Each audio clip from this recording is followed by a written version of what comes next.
The Copa America is the oldest international football competition in the world that is still running, but it is also possibly the most dysfunctional. First hosted in Argentina in 1916 to commemorate 100 years of independence from Spain, the tournament was originally known as the South American Football Championship. It took place sporadically for more than 50 years before an 8-year absence beginning in 1967 and ending in 1975 when the tournament returned with its current name, the Copa America, or the CONMEBOL Copa America to give it its full title. Across those 105 years, some of the greatest footballers of all time have graced, and indeed lifted, South America's most prestigious international competition. It is not watched by as many people as the Euros or the World Cup, nor is it as lucrative. But there is a special fervour that surrounds the Copa America. Almost every other game throws up a bitter rivalry that dates back centuries, and bad blood between players, managers, and indeed fans. There is a feeling in every game that a special tension is bubbling away beneath the surface, just waiting to burst. And, more often than not, it does so in extraordinary fashion. The Copa America isn't just the tournament of Di Stefano, Pelé and Maradona, or the tournament of Argentina, Uruguay and Brazil. It is a tournament of scandal, stupidity, remarkable passion, dreadful tackles, sheer individual brilliance, blatant cheating, and acts of extraordinary violence. If it's violence you're after, then 1987 is your tournament, and specifically the bloodbath between Colombia and Bolivia, in which 4 players were sent off in the space of just 5 minutes. Then there was the 1999 Copa America in Paraguay, in which Martin Palermo missed 3 penalties, all in a single game, as Argentina lost 3-0 against Colombia. That is the most penalties one player has ever missed in a single game, and Colombia actually won 2 penalties during that game as well, one of which they also missed. Or how about the 1995 Copa America quarter-final between Argentina and Brazil, arguably international football's greatest rivalry, in which Tulio Maravilla scored a goal after deliberately handling the ball just 9 years after Diego Maradona had done the same for Argentina against England at the World Cup. The Argentines nicknamed Tulio's goal the Hand of the Devil, in contrast to El Diego's Hand of God, and Brazil went on to win that game in a penalty shootout.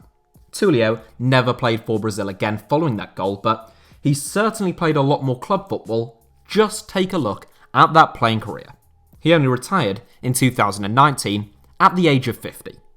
So the Copa America is most assuredly a tournament of scandal, controversy and drama, both on and off the pitch, and it has been for more than 100 years.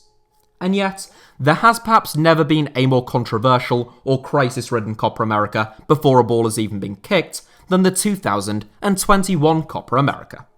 If you're anything like me, you've probably heard a bit about the changing hosts and the internal disputes which have marred this summer's postponed tournament, but have got a bit lost in all of the noise given the ever-changing situation and the fact that, in Europe, we are also very much preoccupied with the European Championships. With that in mind, a number of you asked me to make a video taking a look at what on earth is actually going on with the 2021 Copa America. And that is exactly what I've done. So, sit back, relax, and join me on a journey to Latin America, to 3 different countries, each with a unique set of problems. A football association which seems to revel in chaos, and a football tournament which is being overshadowed by controversies outside of the sport. In 1984, CONMEBOL adopted a rotation policy in which each of the 10 CONMEBOL nations would rotate hosting rights for the Copa America at each tournament, should they opt in.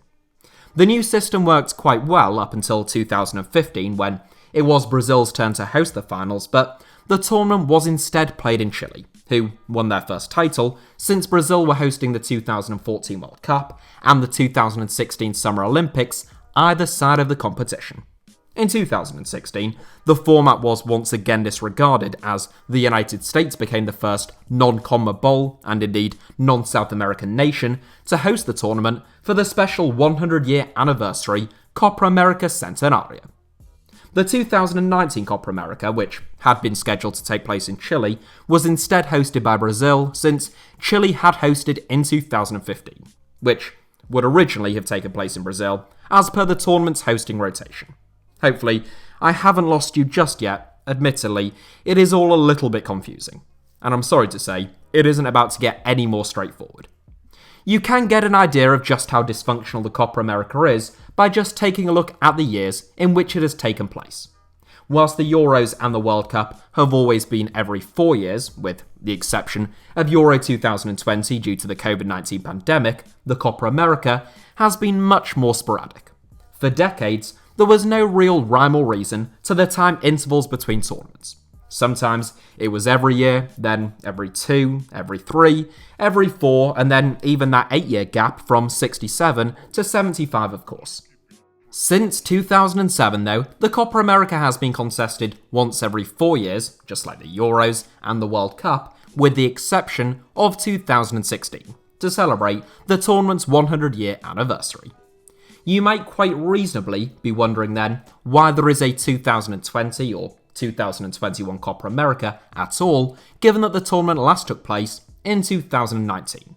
Well, basically, CONMEBOL decided that they wanted the Copa America to align time-wise with the European Championships. So they decided to hold a tournament in 2020 to align with Euro 2020 and then stick to a schedule of every 4 years henceforth. Despite a bid from the United States to host the tournament again in 2020, CONMEBOL awarded hosting rights to Colombia and Argentina in 2019, who would become the tournament's first ever co-hosts. This was a strange decision in many respects, given the geography of the two nations. Colombia and Argentina are at opposite ends of South America. Typically, co-hosts are bordering or neighbouring nations, like Poland and Ukraine or South Korea and Japan, and not countries which are 3,000 miles apart. There have been reports suggesting that Colombia were originally going to be the sole host of the tournament, but that Argentina was shoehorned in as co-host by CONMEBOL to try and recover the damage of the 2018 Copa Libertadores final. The second leg of that final between River Plate and Boca Juniors was repeatedly delayed and eventually had to be played in Madrid due to repeated problems in Argentina, and following that farce, CONMEBOL and Argentina felt a successful Copa America joint hosting campaign would go some way towards convincing FIFA that Argentina were capable of hosting the World Cup. Argentina have launched a joint bid to host the 2030 World Cup alongside Uruguay, Paraguay and Chile, though they would likely be the primary host nation and therefore had the biggest point to prove. This would cause a problem for some of the teams at the 2020 Copa America. A new format was introduced for the finals, made up of 2 groups of 6 teams, the 10 CONMEBOL nations plus Australia and Qatar, from which 5 teams would progress to the knockout stage and only 2 would be knocked out. It is a bizarre format, but it follows a wider trend of pointless group stages at international tournaments, meaning that 83.333 reoccurring percent of teams progress to the knockout stage and just 1 win from 5 could guarantee you a place in the next round. The fact that there are only 2 groups at least meant that teams wouldn't be required to travel enormous distances between grounds during the group stage, as one group would be held solely in Colombia and the other in Argentina. However, it couldn't avoid the clear disadvantage of the teams from one group then having to take a 6.5-hour flight for the knockout stages and therefore missing a full day of training compared to their opponents. This may seem pretty stupid, but I assure you it is a very minor issue when it comes to CONMEBOL and the 2021 Copa America. In March 2020, as COVID-19 began to cause a health and government policy crisis in both Europe and South America, CONMEBOL followed in the footsteps of UEFA and the Euros by postponing the 2020 Copa America until the summer of 2021. Unlike with Euro 2020, this postponement also came with a name change, as the 2020 Copa America was rebranded as the 2021 Copa America, still set to be co-hosted by Colombia and Argentina. This remained the case up until a few weeks ago, but although CONMEBOL hadn't acknowledged it, many had their doubts about the tournament going ahead as planned. Latin America has been among the hardest hit regions on Earth in terms of the virus, and whilst Europe and North America saw more cases and deaths during the earlier part of the pandemic, widespread immunisation, particularly among the old and more vulnerable parts of the population, has slowed transmission among these groups and has drastically reduced hospitalisations and deaths. Though there are some countries in South America which have been able to vaccinate vast numbers of their populations, such as Chile and Uruguay, most have not. Brazil has the second highest official COVID-19 death toll in the world, behind the United States, and the 4 countries with the highest rolling monthly and weekly excess death rates in the world are all South American nations. And that is not the only crisis blighting large parts of South America right now. On May 20th, 3.5 weeks before the 2021 Copa America was set to begin, Colombia were removed as co-hosts by CONMEBOL. Not because of COVID-19, but because of the ongoing protests in the country against President Ivan Duque Marquez. The widespread protests against Marquez and his emergency legislature, supposedly intended to combat coronavirus, began towards the back end of April in major metropolitan areas, before spreading around the country. Hundreds of thousands of protesters have taken to the streets, at least 26 have been killed, 89 are currently registered as missing, and almost 1,000 have been injured. The Colombian police are accused of numerous acts of police brutality, including 27 acts of sexual violence, and they have been condemned by organisations such as Human Rights Watch. Given the protests and the pandemic raging in Colombia, President Marquez supported the idea of pushing the Copa America back to the winter of 2021, giving time for people to be vaccinated and for tensions to cool. But CONMEBOL flat out rejected the idea of a second postponement, and with few signs of tensions cooling in Colombia, they were stripped of their hosting rights altogether. Argentina's president, Alberto Fernandez, had already claimed that Argentina could host the entire tournament on their own should Colombia be forced to pull out. But those claims seem to be at odds with the reality of what was going on the ground in Argentina. Just 2 days after Colombia was stripped of their status as co-hosts, Argentina entered a strict 9-day lockdown which included all football matches, as cases of COVID-19 rose at the fastest rate and to the highest level in Argentina throughout the course of the entire pandemic. This wasn't the look of a country ready to host an entire major tournament in just a few weeks' time, and within Argentina, there were growing anxieties around the nation's ability to host the finals. To allay some of these fears, Argentina began making a series of requests to CONMEBOL surrounding the so-called COVID-secure measures that could be taken to reduce the risk of an outbreak at the finals. Eventually, CONMEBOL lost patience with Argentina's ever-increasing biosecurity demands, and on May 30th, just 2 weeks before the first ball was set to be kicked at the tournament, Argentina, just like Colombia, was stripped of their hosting rights. If this tournament was supposed to be CONMEBOL and Argentina's proof that they were competent and capable enough to host the World Cup, it has been a pretty catastrophic failure.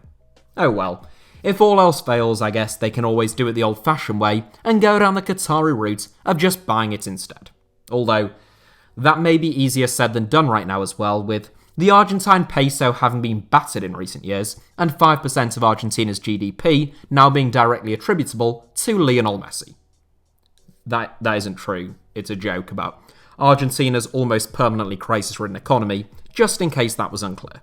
So, bearing in mind the number of years a country normally has to prepare for hosting the World Cup, or the Euros, CONMEBOL was now seeking a new Copa America host on their own, with less than 2 weeks' notice before the tournament began.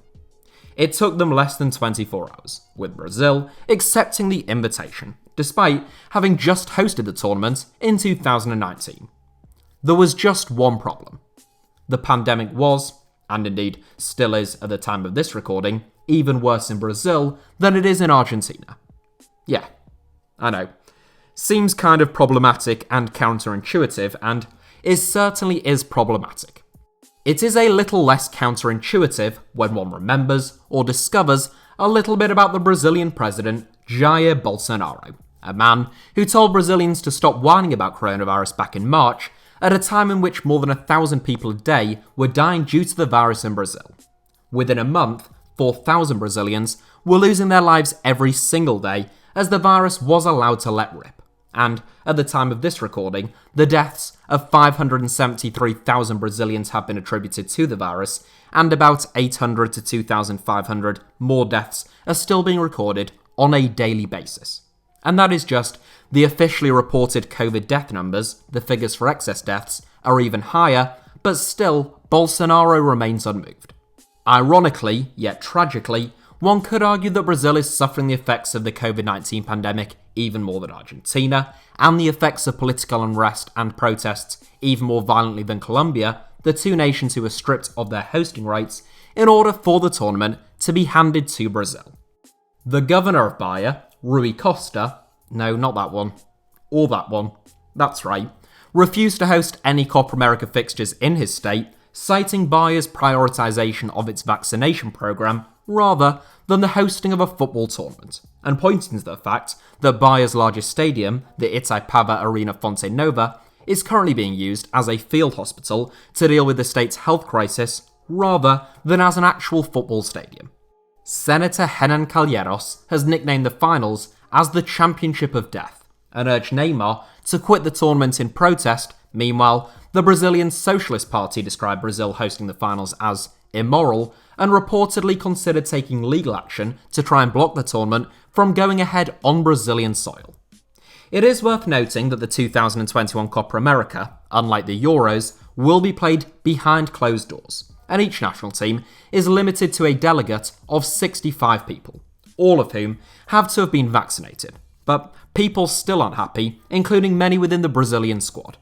At the time of recording, and this is a rapidly evolving story, so the situation could well have changed by the time this video comes out, but right now, there is talk among the Brazilian players of boycotting the tournament. The mere suggestion that they might do so has prompted outrage from Bolsonaro, who considers the players' stance to be wholly politically motivated against him and nothing to do with any genuine COVID-19 related or ethical concerns. Bolsonaro has made it his mission, according to numerous reports, to have Brazil's current manager Tite sacked by exerting as much political pressure as possible from the position of president, which one would imagine is considerable, upon the CBF to dismiss him. Not only that, Bolsonaro is even believed to have his own replacement lined up in the former Grêmio boss Renato Gaucho, who is believed to be a political ally of Bolsonaro's. Ironically, a number of the players who Bolsonaro now accuses of waging a so-called football war against him actually very controversially lent their public support to him, either in person or on social media, during his 2018 election campaign, which some suggest could actually have been key to Bolsonaro's ultimate victory.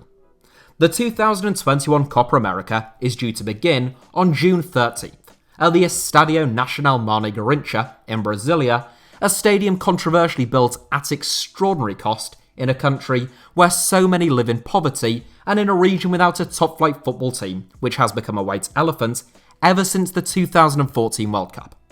Australia and Qatar will no longer compete, having announced their withdrawal from the tournament in February, leaving just the 10 CONMEBOL teams in 2 groups of 5, with 4 teams progressing from each group to the knockout stage. Brazil are scheduled to play against Venezuela in the opening game, though whether the hosts will turn up, which players will turn up, and who will be managing them still remains to be seen. By the time this video comes out, you may already know, or at least have a better idea. You may recall that Brazil's hosting of the 2014 FIFA World Cup was considered highly controversial within the country at a time of major upheaval, and there were widespread protests right across the nation. But this is on a whole different scale. This 2021 Copa America is a great example of what I spoke about in my recent video looking at politics in football, and specifically why it is impossible to fully detangle football and politics, since football is not played in a vacuum. Whatever happens at the 2021 Copa America, this is a tournament that will forever be remembered for the events surrounding it off the pitch as much as those on it. That is it for today's video, but just before I leave you, I think it would be remiss of me not to point out the fact that whilst I have made many videos covering the Euros, this is my first video regarding this summer's Copa America. Of course, part of that is only natural given that I'm based in Europe, as are most of you who watch the channel, and therefore the channel will have an inherent Eurocentric bias. But I am conscious of that fact, and as many of you will know, I do try to cover football outside of England, outside of Europe, and, on occasion, outside of countries that most people have even heard of. The major story of the 2021 Copa America right now is the turmoil surrounding Brazil and the hosting rights, but there is still football to be played, and hopefully I'll get the chance to cover that despite the fact that the Euros will be going on during the same time. Hopefully we can keep abreast of both tournaments. Thank you all as ever for watching. Hit the like button if you enjoyed today's video or found it mildly informative. Let me know your thoughts down below in the comments, and make sure that you're subscribed and have notifications turned on by just hitting the little notifications bell for HITC7s. You can also find me on Twitter or Instagram via the username @HITC7s should you wish to do so.